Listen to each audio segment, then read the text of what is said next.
Bienvenidos al Seminario Reina Valera. Yo soy Gilberto Abels, rector del Seminario Abierto, y esta es la lección número 15 de la materia homilética, cuyo tema es, la elocución del sermón. Pedimos la bendición de Dios sobre el arte y ciencia de la predicación. Empecemos. La elocución del sermón. Muletillas. El predicador que no se ciñe estrictamente a un manuscrito, sino que predica con un simple bosquejo o sin él, se ve obligado a construir en el mismo púlpito muchas frases del sermón.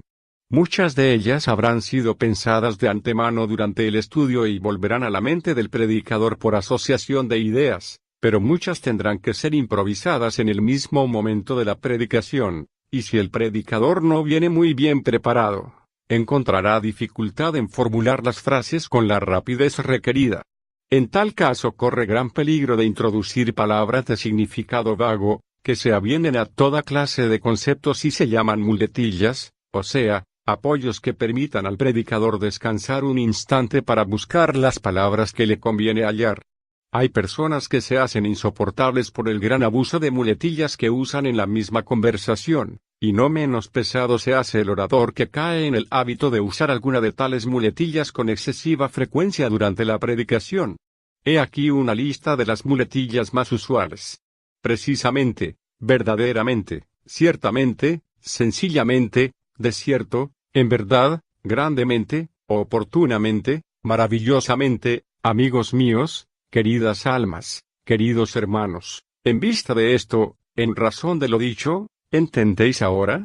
Sabemos, pues, compréndelos, podemos pensar, podemos estar seguros, podemos afirmar, podemos creer, es necesario suponer, en conciencia, con toda verdad, con toda certeza, es innegable, lo cual a veces se convierte en muletilla la repetición frecuente de un texto bíblico o de la línea de un himno. Hay predicadores que no pueden terminar un sermón sin tratar de demostrar la absoluta perdición de la insuficiencia humana por medio de la frase de Isaías: todas nuestras injusticias son como trapos de inmundicia, o bien, pasóse la siega, acabóse el verano y nosotros no hemos sido salvos. Frases que a causa de su alto simbolismo resultan incomprensibles para el oyente nuevo y, por lo tanto, debieran evitarse, si no hay la oportunidad de explicar la figura. Spurgeon fue advertido por un crítico, quien cada domingo dejaba sus observaciones escritas sobre su púlpito, del gran abuso que hacía de las siguientes líneas del himno: ningún precio traigo a ti, mas tu cruz es para mí. Spurgeon reconoció la verdad de la crítica y nos dice que se esforzó en no abusar de una estrofa tan apropiada y de gran significado, pero que al ser repetida en tantos de sus sermones había llegado a perder gran parte de su valor para sus habituales oyentes.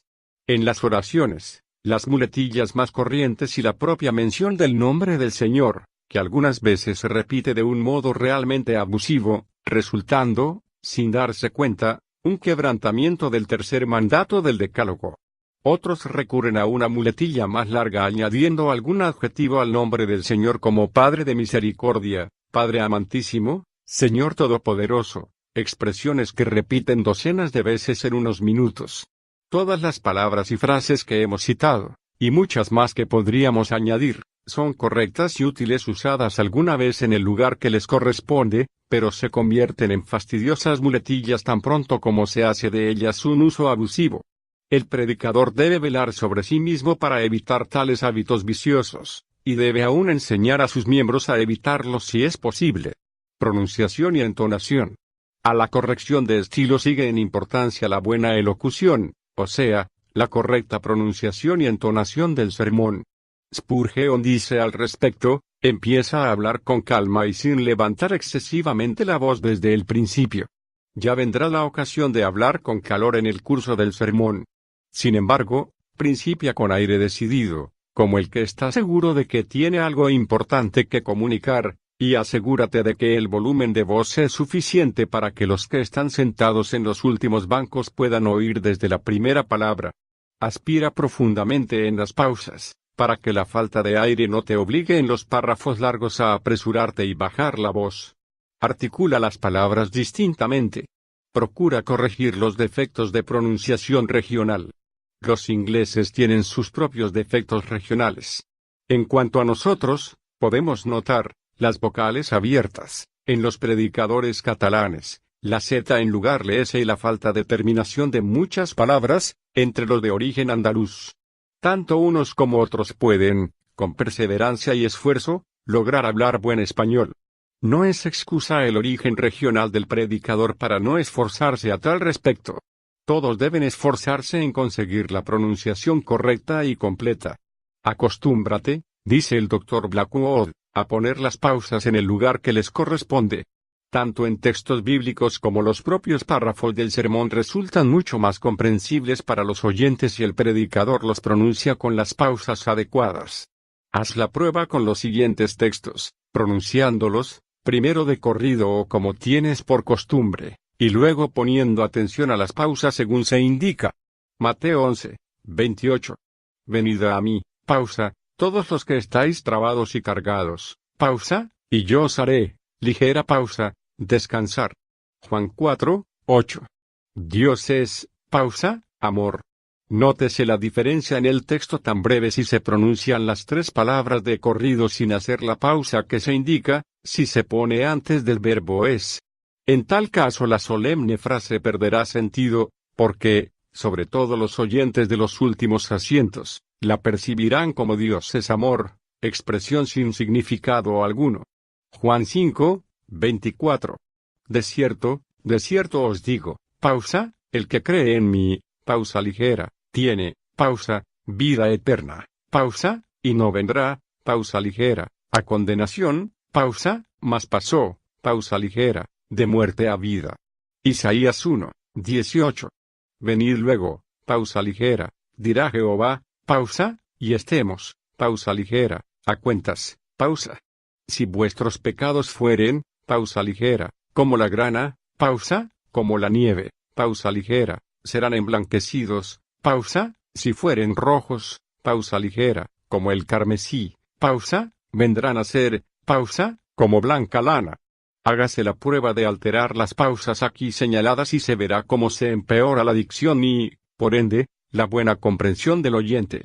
En las pausas marcadas como ligeras la voz debe mantenerse pronunciando la última sílaba más larga que las demás, mientras que en las pausas normales debe detenerse la voz en la forma acostumbrada cuando hallamos una coma en el escrito. Al pronunciar frases muy solemnes y de amonestación y en todas las de alabanza a Dios, citas de la Sagrada Escritura, etc., la atención a las pausas es de gran importancia. En el calor del discurso y de la argumentación el predicador no podrá prestar tanta atención a las pausas, pero si está habituado a observarlas de un modo correcto al hablar despacio y con solemnidad, lo hará instintivamente al hablar a prisa. El sentido común, más que las reglas, ha de ser su guía al respecto. Si no se detiene sino en las puntuaciones propias de la peroración, puede privar a su público de parar atención a ciertas palabras principales y producir la desagradable sensación de que está recitando su discurso como aprendido de memoria. Si, por el contrario, hace sus frases demasiado cortas o pone las pausas en lugar indebido, corre el peligro de hacerse pesado a los oyentes, dando la impresión de un niño que empieza a leer. Predicadores bastante cultos producen a veces esta impresión cuando, pretendiendo hacerse solemnes, en algún período del sermón apelan al curso de las frases cortas. El público inteligente se da cuenta a la legua de cuando las frecuentes pausas y frases cortas son naturales y tienen como razón la solemnidad del mensaje, o cuando obedecen simplemente a la falta de palabras o a la vanidad del predicador. Velocidad en la dicción del discurso. ¿Qué es preferible en el predicador, la predicación rápida, o la dicción lenta y pausada? No puede darse regla fija al respecto, porque su conveniencia depende de muchos factores. En primer lugar, el temperamento del predicador. Hay predicadores a quienes por su carácter les caería mal la predicación pausada. Parecería un fingimiento, para los que conocen al predicador en la intimidad. Otro factor determinante de la velocidad es la clase de sermón y los diversos períodos del mismo. Ningún predicador sensato pronunciará su sermón desde la primera frase hasta la última a la misma velocidad, ya que con ello daría la sensación de que está recitando. Como indicamos en la cita de Spurgeon, es necesario empezar a paso moderado y aumentar naturalmente la velocidad al hablar con mayor vehemencia. Cuando lleguéis a alguna frase que seáis que el oyente recuerde bien, parad el ritmo del discurso y pronunciad aquella frase con calma, o da una sensación de alivio a la mente de los oyentes, sobre todo si el predicador es fogoso y ya ha hablado largo rato a gran velocidad. Spurgeon acostumbraba a hablar a razón de 140 palabras por minuto según su taquígrafo. La predicación por la radio suele hacerse a razón de 120. Estos datos se refieren a palabras de lengua inglesa. Las palabras españolas suelen ser más largas, y el número de ellas es inferior, excepto en predicadores muy fogosos. La predicación por la radio suele ser más regular que la del púlpito, debido a que la ausencia del auditorio priva al orador del entusiasmo que produce un público atento. Gracias por estar con nosotros en el estudio de cómo comunicar la palabra de Dios. Favor de informar a otros de los estudios ofrecidos por el Seminario Abierto. El estudio es gratis, pero las ofrendas de nuestros alumnos agradecidos hacen posible este ministerio.